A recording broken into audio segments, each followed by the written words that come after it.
नमस्कार दोस्तों, मैं नीरज जोशी स्वागत करता हूं आपका हमारे म्यूचुअल फंड कोर्स के नेक्स्ट लेक्चर में। अभी तक हमने जितने भी टाइप के म्यूचुअल फंड्स मार्केट में अवेलेबल है उन सभी को समझ लिया है। तो इस लेक्चर से हम एडवांस लेवल की तरफ जा रहे हैं। तो यहाँ से आप बहुत ज्यादा ध्यान से इन लेक्चर्स को देखिएगा जिससे आप आसानी से इन लेक्चर्स को समझ पाएं। तो चलिए इस लेक्चर को शुरू करते हैं। और इस लेक्चर की शुरुआत में ही मेरा आपसे एक सवाल है कि अगर मान लीजिए कोई एक ऐसा व्यक्ति है जिसने कभी भी लाइफ में कोई कार नहीं चलाई है, तो अगर हम उसे डायरेक्टली कार देकर चलाने को बोलें तो क्या वो उस कार को चला पाएगा? तो इसका जवाब आपको पता ही है कि कार चलाना तो छोड़ो, शायद उसे ये भी नहीं पता होगा कि कार स्टार्ट कैसे होती है, गियर कैसे काम करता है, क्लच कैसे काम करता है, स्टीयरिंग कैसे काम करता है। तो जैसे कार चलाने के लिए सबसे पहले उसके फंडामेंटल्स को जानना बहुत ज्यादा जरूरी है, वैसे ही अगर आप मार्केट के किसी भी इंस्ट्रूमेंट में इन्वेस्ट करते हैं तो उससे पहले आपको उसके फंडामेंटल्स को जान लेना चाहिए। अब म्यूचुअल फंड क्या होते हैं, म्यूचुअल फंड कैसे काम करते हैं, ये सब तो हमने आपको फर्स्ट लेक्चर में ही बता दिया था। लेकिन जब भी आप म्यूचुअल फंड खरीदने जाओगे, फिर चाहे वो इक्विटी म्यूचुअल फंड हो या फिर डेट म्यूचुअल फंड हो, आपको उसके बहुत सारे फंडामेंटल्स देखने को मिलेंगे। चलिए एक एग्जांपल लेकर आपको समझाता हूँ। तो मैंने आपको सिर्फ समझाने के लिए यहाँ पर एक्सिस म्यूचुअल फंड की वेबसाइट खोल रखी है। ये सिर्फ हम आपको समझाने के लिए एग्जांपल ले रहे हैं। आप चाहें तो आईसीआईसीआई को देख सकते हैं या फिर किसी भी वेबसाइट को खोलकर जो भी चीजें हम आपको समझा रहे हैं उन्हें आप देख सकते हैं। और यहाँ पर इस बात का भी ध्यान रखें कि वैसे तो आप किसी भी डिस्काउंट ब्रोकर के थ्रू म्यूचुअल फंड में इन्वेस्ट कर सकते हैं, लेकिन एक पर्टिकुलर म्यूचुअल फंड के डीप फंडामेंटल्स को समझने के लिए हमें उस म्यूचुअल फंड की जो वेबसाइट है ना वहीं पर देखना होगा। क्योंकि जनरली डिस्काउंट ब्रोकर के ऐप में बहुत सारे म्यूचुअल फंड्स होते हैं, तो किसी एक पर्टिकुलर म्यूचुअल फंड के बारे में वहां पर इतनी इन डेप्थ इंफॉर्मेशन नहीं होती है। चलिए अब चलते हैं हमारी स्क्रीन पर और यहाँ पर आप देख सकते हैं कि हमने एक्सिस म्यूचुअल फंड की वेबसाइट खोल रखी है। तो इसकी जो स्कीम्स ऑफर कर रहे हैं, अगर आप उन्हें देखना चाहते हैं तो यहीं पर आपको और स्कीम्स का ऑप्शन देखने को मिल रहा है। अब यहाँ पर आप देख सकते हैं कि 15 यहाँ पर डेट फंड की स्कीम्स हैं, 12 इंडेक्स फंड की स्कीम्स हैं, 14 इक्विटी फंड्स की स्कीम है। तो क्योंकि हम यहाँ पर सिर्फ एक एग्जांपल ले रहे हैं तो मैं यहाँ पे ऑल स्कीम्स पे क्लिक कर देता हूँ। तो जैसे ही हम ऑल स्कीम्स पे क्लिक कर रहे हैं तो जितनी भी टोटल 57 स्कीम्स इनके पास हैं वो सभी हमें यहाँ पे देखने को मिल रही हैं। अब मान लीजिए अगर आप axis long term equity fund को देखना चाहते हैं या एक्सिस ब्लू चिप फंड को देखना चाहते हैं तो आपको सिंपली इस पे क्लिक कर देना है। अब जैसे ही आप इस पे क्लिक करेंगे तो इसके बारे में सारी इंफॉर्मेशन आपको यहीं पर देखने को मिल जाएगी।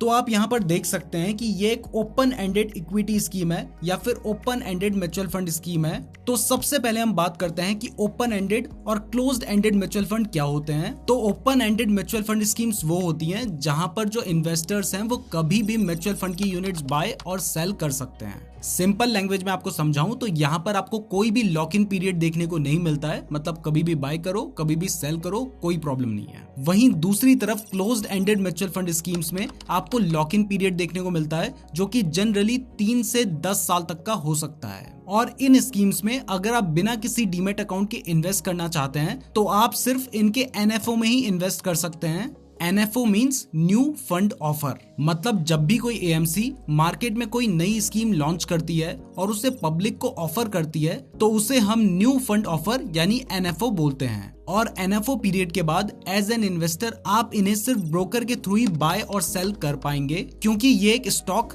या ETF की तरह स्टॉक एक्सचेंज में लिस्ट हो जाते हैं। तो अब आपको समझ आ गया है कि ओपन एंडेड और क्लोज्ड एंडेड म्यूचुअल फंड्स क्या होते हैं। तो अब सेकंड फैक्टर जो आपको म्यूचुअल फंड में देखना चाहिए वो है एक्टिव और पैसिव प्लान। बट इसको अच्छे से समझने के लिए आपको एक और इम्पोर्टेंट फैक्टर को जानना होगा और वो है एक्सपेंस रेशियो। जैसा कि हमने आपको पहले ही बताया था कि म्यूचुअल फंड्स प्रोफेशनल्स के थ्रू मैनेज होते हैं, तो उनकी नॉलेज और स्किल्स के लिए आपको उन्हें कुछ परसेंटेज देना होता है और इसे ही हम एक्सपेंस रेशियो कहते हैं। ये जनरली 0.1% से लेकर 2.25% के बीच में होता है। मतलब मान लो अगर आप 1000 रुपए इन्वेस्ट करते हैं और वहां पर 1% का एक्सपेंस रेशियो है, तो इसका मतलब है कि जब आप 1000 रुपए उस म्यूचुअल फंड में इन्वेस्ट करेंगे तो एक्चुअल में 990 रुपीज उस म्यूचुअल फंड में इन्वेस्ट होंगे और जो 10 रुपए हैं वो आपका एक्सपेंस रेशियो होगा। अब ज्यादातर जो म्यूचुअल फंड्स होते हैं उनमें ये एक्सपेंस रेशियो आपको 1.5 से कम ही देखने को मिलता है और इंडेक्स फंड में तो ये 0.1% होता है। ऐसा क्यों है ये हम आगे जानेंगे। तो अब जब आपको ये दोनों बातें समझ आ गई हैं तो अब आते हैं एक्टिव एंड पैसिव फंड पर। तो बेसिकली पैसिव फंड्स वो होते हैं जिन्हें फंड मैनेजर को एक्टिवली मैनेज नहीं करना पड़ता। फॉर एग्जांपल इंडेक्स फंड्स, जहां पर फंड मैनेजर जितने भी किसी इंडेक्स में स्टॉक्स होते हैं उन स्टॉक्स में सेम उसी परसेंटेज में इन्वेस्ट कर देता है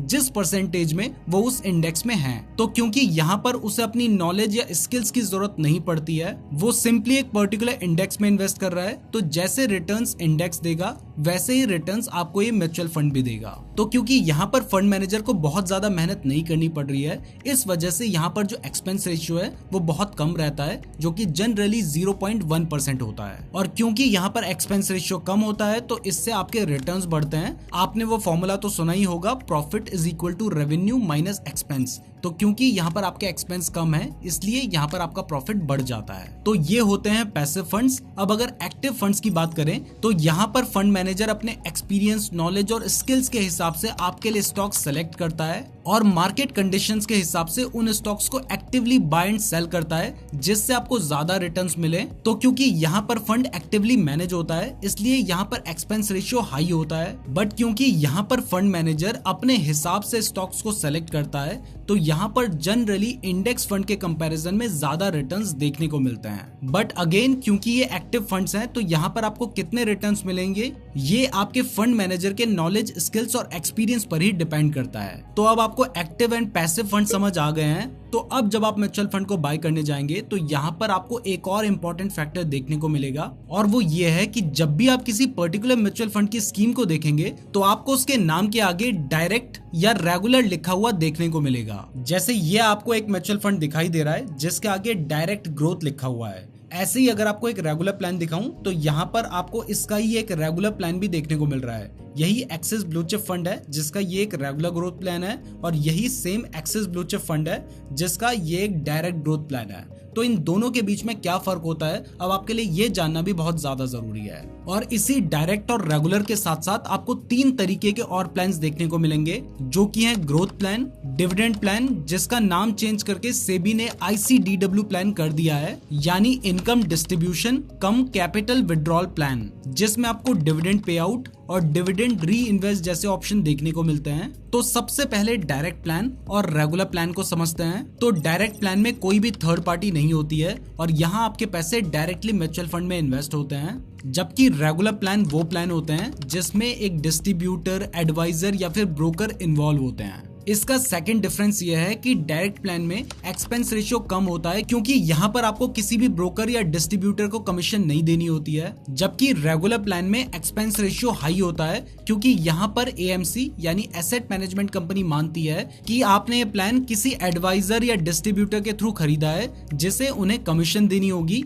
इसलिए जनरली उसका जो एक्सपेंस रेशियो होता है वो हाई होता है। और थर्ड डिफरेंस ये है कि डायरेक्ट प्लान में क्योंकि यहाँ पर एक्सपेंस रेशियो कम है, तो जनरली आपको रेगुलर प्लान से थोड़े से ज्यादा रिटर्न्स मिलते हैं, जबकि क्योंकि रेगुलर प्लान में थोड़ा सा हाई एक्सपेंस रेशियो होता है, इसलिए यहाँ पर आपको जनरली डायरेक्ट प्लान के कंपैरिजन में लो रिटर्न्स मिलते हैं। तो ये होता है डायरेक्ट प्लान और रेगुलर प्लान के बीच में डिफरेंस। और क्योंकि आपको पता है कि डायरेक्ट प्लान में आपको कम चार्जेस देने पड़ रहे हैं, इसलिए हमारी एडवाइस है कि आपको हमेशा डायरेक्ट प्लान में ही इन्वेस्ट करना चाहिए। और अगर आप किसी डिस्काउंट ब्रोकर के थ्रू अप्लाई करेंगे तो वहां पर भी आपको डायरेक्ट प्लान ही देखने को मिलेंगे, क्योंकि जब हमारे पास ऑप्शन है कि हम कम एक्सपेंस रेशियो में स्कीम को बाय कर सकते हैं, तो फिर हम ज्यादा चार्जेस क्यों देंगे। बट अगर आप किसी दूसरे ब्रोकर के थ्रू म्यूचुअल फंड बाय करेंगे तो वो जनरली आपको रेगुलर प्लान ही सजेस्ट करेगा, क्योंकि उसको कमीशन अर्न करना है। तो अब आपको डायरेक्ट और रेगुलर प्लान तो समझ आ गए हैं, लेकिन जब भी आप किसी डायरेक्ट या रेगुलर प्लान को खरीदने जाएंगे तो वहां पर आपको 3 तरह के और ऑप्शंस देखने को मिलेंगे,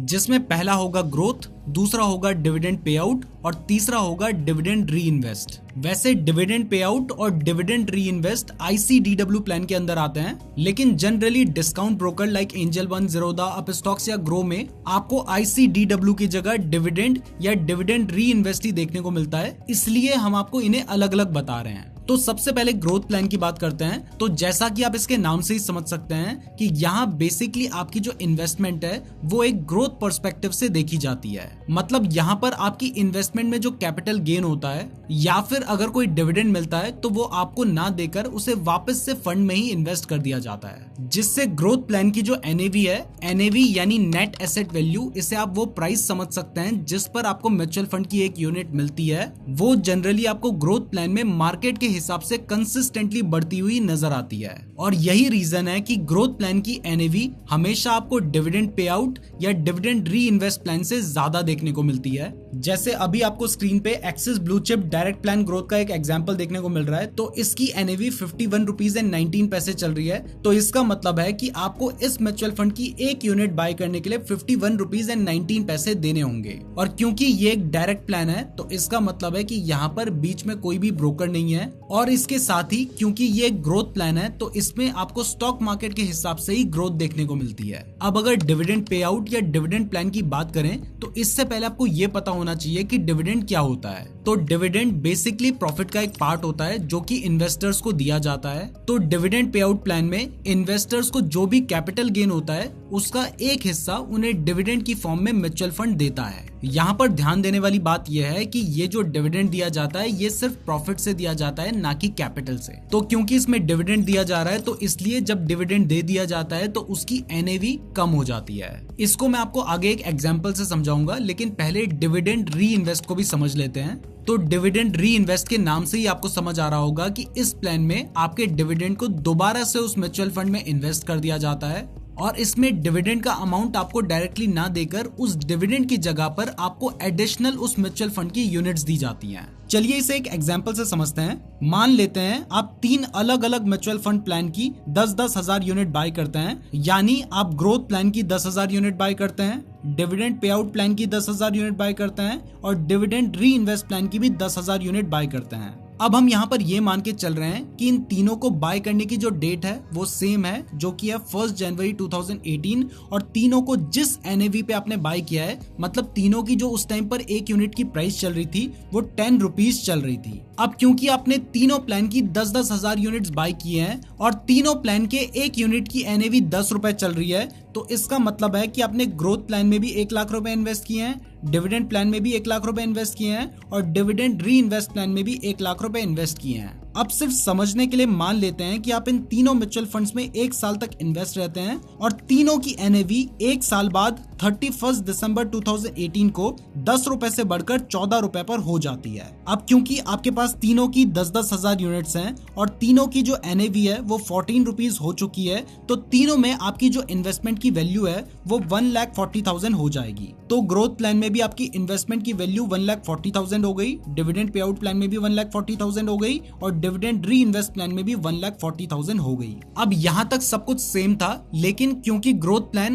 प्लान है तो वहां पर कोई भी डिविडेंड नहीं दिया जाता है, लेकिन जो डिविडेंड पे आउट प्लान है और डिविडेंड री इन्वेस्ट प्लान है उन दोनों में ही डिविडेंड दिए जाते हैं। तो मान लेते हैं कि 31 दिसंबर 2018 को डिविडेंड पे आउट प्लान और डिविडेंड री इन्वेस्ट प्लान दोनों 2-2 रुपए का डिविडेंड डिक्लेयर करते हैं। तो ग्रोथ प्लान में तो आपको कोई भी डिविडेंड नहीं मिलेगा, लेकिन डिविडेंड पे आउट प्लान में क्योंकि आपके पास 10,000 यूनिट्स हैं और 2 रुपए पर यूनिट पे डिविडेंड मिल रहा है, तो आपको टोटल 20,000 रुपए का डिविडेंड मिल जाएगा। अब डिविडेंड तो डिविडेंड री इन्वेस्ट प्लान ने भी इशू किया था, तो यहाँ पर भी आपको डिविडेंड मिलना चाहिए था, लेकिन क्योंकि ये एक डिविडेंड री इन्वेस्ट प्लान है तो इसलिए यहाँ पर आपको उस डिविडेंड की जगह एडिशनल यूनिट्स मिल जाती हैं। तो ग्रोथ प्लान में तो कोई डिविडेंड मिला ही नहीं है। डिविडेंड प्लान में आपको डायरेक्टली 20,000 रुपए आपके बैंक अकाउंट में मिल जाएंगे, लेकिन डिविडेंड री इन्वेस्ट प्लान में आपको 1,666.67 यूनिट्स मिलेंगी। अब क्योंकि ग्रोथ प्लान में कोई भी डिविडेंड नहीं मिला है, तो यहाँ पर जो एनएवी है वो पर यूनिट 14 रुपीज ही रहेगी,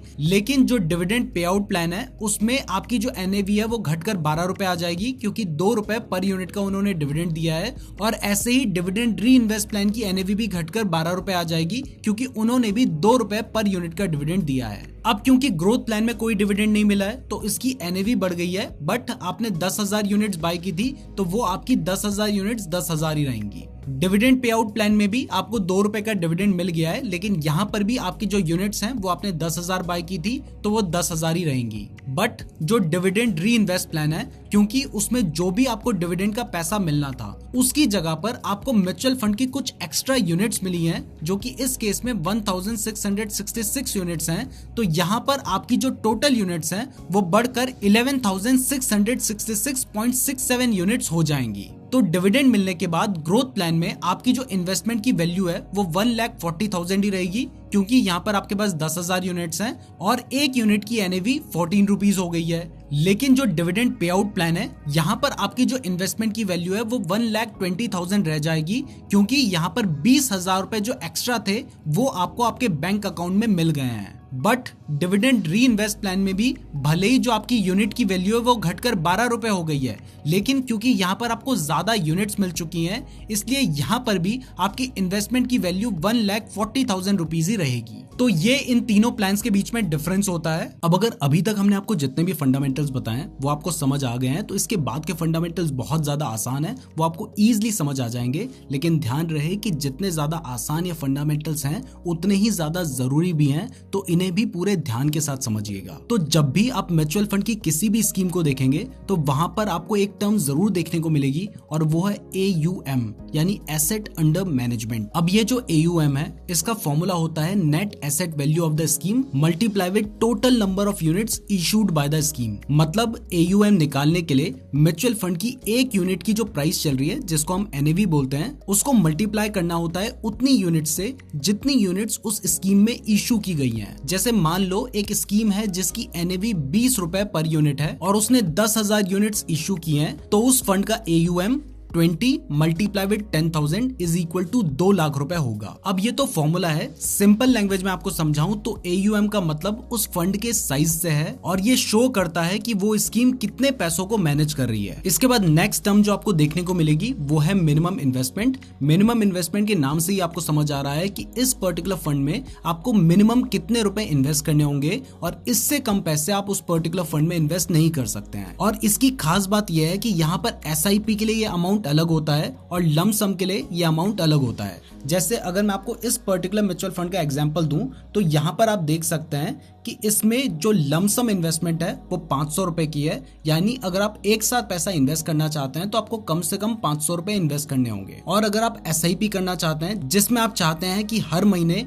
या हर 3 महीने में आपका पैसा आपके बैंक अकाउंट से ऑटोमेटिकली कट जाए और इस म्यूचुअल फंड में इन्वेस्ट हो जाए, तो उसको हम SIP यानी सिस्टमैटिक इन्वेस्टमेंट प्लान कहते हैं। और इस स्कीम में अगर आप SIP करना चाहते हैं तो वो आप मिनिमम 100 रुपए से कर सकते हैं। अब ये तो मैं आपको इस पर्टिकुलर स्कीम का एग्जांपल दे रहा हूँ। ये जो मिनिमम अमाउंट है ये हर स्कीम में अलग अलग होता है। किसी में आपको मिनिमम 500 रुपए इन्वेस्ट करने होते हैं, तो किसी में 1,000 रुपए इन्वेस्ट करने होते हैं। तो आपको वो भी म्यूचुअल फंड में इन्वेस्ट करने से पहले देखना पड़ता है। और क्योंकि लमसम में आप एक बार ही पैसा इन्वेस्ट कर रहे हैं, तो जनरली लमसम में जो मिनिमम अमाउंट होता है वो ज्यादा होता है। इसके बाद नेक्स्ट फैक्टर जो आपको देखना चाहिए वो है एग्जिट लोड। एग्जिट लोड एक ऐसा फैक्टर है जिसको इन्वेस्टर्स बहुत ज्यादा अंडर एस्टिमेट करते हैं, बट ये एक ऐसा फैक्टर है जो कि आपकी इन्वेस्टमेंट पर नेगेटिव इंपैक्ट डाल सकता है। तो इसको थोड़ा ध्यान से समझिए। तो हर म्यूचुअल फंड में हमें एक टाइम पीरियड मिलता है जिसको हम एग्जिट टर्म या एग्जिट लोड कहते हैं। और अगर आप उस टर्म से पहले अपनी इन्वेस्टमेंट निकालना चाहते हैं, मतलब अपनी इन्वेस्टमेंट को विड्रॉ करना चाहते हैं, तो ऐसी सिचुएशन में आपको उस रिडम्पशन के लिए एक चार्ज देना होगा। बहुत सारे लोग इस फैक्टर पर ध्यान नहीं देते हैं, जिसकी वजह से अगर वो कभी इक्विटी फंड में इन्वेस्ट करते हैं और अगर कभी इमरजेंसी आ जाती है और उन्हें ये इन्वेस्टमेंट शॉर्ट टर्म में ही निकालनी पड़ जाती है, मतलब जो एग्जिट टर्म है उससे पहले ही उन्हें वो पैसे निकालने होते हैं, तो उन्हें एक अच्छा खासा एक्सपेंस देना पड़ जाता है। अब ये जो एग्जिट लोड है इसे AMC 2 तरीके से लगाती है। पहला तरीका है जिसमें वो एक बारी में ही पूरा एग्जिट लोड ले लेते हैं, मतलब अगर किसी स्कीम की मिनिमम एग्जिट ड्यूरेशन 1 ईयर है और एग्जिट लोड 1.5% है, तो अगर आप 1 साल से पहले अपनी इन्वेस्टमेंट को निकालते हैं तो डायरेक्टली 1.5% आपकी इन्वेस्टमेंट से डिडक्ट हो जाएगा। वहीं दूसरे तरीके में कुछ AMC एक स्टैगर्ड वे में एग्जिट लोड लेती हैं। जैसे अगर आप अपनी इन्वेस्टमेंट को 6 महीने से पहले विड्रॉ करोगे तो वहां पे 2% का एग्जिट लोड होगा। 6 महीने से 1 साल के बीच में विड्रॉ करोगे तो वहां पे 1% का एग्जिट लोड होगा, और 1 साल से 1.5 साल के बीच में विड्रॉ करोगे तो वहां पे 0.5% का एग्जिट लोड होगा। तो इस बात का भी आपको ध्यान रखना चाहिए। और इसके साथ ही आपको ये भी देखना चाहिए कि एग्जिट लोड 1 गो में लिया जा रहा है या फिर स्टैगर्ड वे में लिया जा रहा है। और last and most important factor जो आपको यहाँ पे देखना चाहिए वो है उस फंड का फंड मैनेजर, जो कि आपके पैसे को मार्केट में इन्वेस्ट करेगा, उसको मैनेज करेगा। तो उसके स्किल्स और नॉलेज को देखना बहुत ज्यादा जरूरी है। अगर आप चाहे कितनी भी बड़ी कंपनी का म्यूचुअल फंड ले लो, अगर उसको मैनेज करने वाला जो व्यक्ति है, जो कि फंड मैनेजर है, वही सही नहीं है, तो लॉन्ग टर्म में आपको वो स्कीम उतने अच्छे रिटर्न्स नहीं दे पाएगी जितने वो दे सकती थी। क्योंकि जो फंड मैनेजर मैनेजर है वो अपनी नॉलेज, एक्सपीरियंस और स्किल्स के हिसाब से ही आपके लिए अलग अलग कंपनीज या इंस्ट्रूमेंट्स में आपके गोल के हिसाब से पैसे इन्वेस्ट करता है, जिससे आपका गोल अचीव हो और आपको अच्छे रिटर्न्स मिले। तो यहाँ पर अच्छा फंड मैनेजर और एक्सपीरियंस फंड मैनेजर होना बहुत ज्यादा जरूरी है। तो जितना फंड मैनेजर का पास्ट एक्सपीरियंस और स्किल्स होगा, उतने ही अच्छे स्टॉक्स या अदर इंस्ट्रूमेंट्स को वो आपके बिहाफ पर चूज करेगा। मेनली जो एक्टिव फंड्स हैं वहां पर फंड मैनेजर का बहुत ज्यादा काम होता है। पैसिव फंड में तो क्योंकि फंड एक फिक्स्ड इंडेक्स या कोई अदर फिक्स्ड इंस्ट्रूमेंट को कॉपी करता है, तो वहां फंड मैनेजर थोड़ा कम एक्सपीरियंस्ड या स्किल्ड भी हो तो उससे भी काम चल जाता है। बट एक्टिव फंड्स में फंड मैनेजर बहुत ज्यादा इंपॉर्टेंट रोल प्ले करता है। तो वहां पर इन्वेस्ट करने से पहले आपको फंड मैनेजर के बारे में भी अच्छे से जान लेना चाहिए। जैसे अगर हम इस पर्टिकुलर स्कीम की बात करें तो आप देख सकते हैं कि इसके 2 फंड मैनेजर हैं। पहले हैं मिस्टर श्रेयस देवलकर, जिनको 19 साल का एक्सपीरियंस है। उन्होंने कौन कौन सी स्कीम्स मैनेज कर रखी हैं, अगर आप इसके बारे में जानना चाहते हैं तो आप इस पर क्लिक करके उन्होंने जिन जिन स्कीम्स को मैनेज किया है उनको भी देख सकते हैं और उनके पास रिटर्न्स कैसे थे उनके बारे में भी जान सकते हैं। और इस फंड के जो सेकंड मैनेजर हैं वो हैं मिस्टर विनायक जयनाथ, जिनको 6 साल का एक्सपीरियंस है और उन्होंने कौन कौन सी स्कीम्स को मैनेज कर रखा है उसके बारे में भी आप देख सकते हैं और उन फंड्स ने पास्ट में कैसा परफॉर्म किया है। इससे आप उस फंड मैनेजर की नॉलेज और एक्सपीरियंस का पता कर सकते हैं। अब अगर आप किसी डिस्काउंट ब्रोकर प्लेटफॉर्म पे रिसर्च करने जाएंगे तो वहां पर उतनी ज्यादा इन्फॉर्मेशन नहीं मिलती है। तो भले ही आपको डिस्काउंट ब्रोकर के थ्रू इन्वेस्ट करना है, लेकिन फंड मैनेजर के बारे में जानने के लिए आपको उस पर्टिकुलर म्यूचुअल फंड की वेबसाइट को ही देखना होगा, या फिर आप गूगल में सर्च करके भी उनके एक्सपीरियंस के बारे में जान सकते हैं। तो इसी के साथ हमारे म्यूचुअल फंड फंडामेंटल्स का ये लेक्चर खत्म होता है। ये लेक्चर थोड़ा टेक्निकल था, तो मैं आपको एडवाइस करूंगा कि आप इस लेक्चर को एक बार दोबारा ध्यान से जरूर देख लें, ताकि अगर कोई भी डाउट आपके माइंड में हो तो वो क्लियर हो जाए। क्योंकि नेक्स्ट लेक्चर में हम जानेंगे कि कैसे हम इन सभी फंडामेंटल्स का यूज करके मार्केट में जो 100 से भी ज्यादा स्कीम्स हैं उनमें से अपने लिए बेस्ट स्कीम को सेलेक्ट कर सकते हैं। तो इस लेक्चर के लिए बस इतना ही। अब मिलते हैं नेक्स्ट लेक्चर में।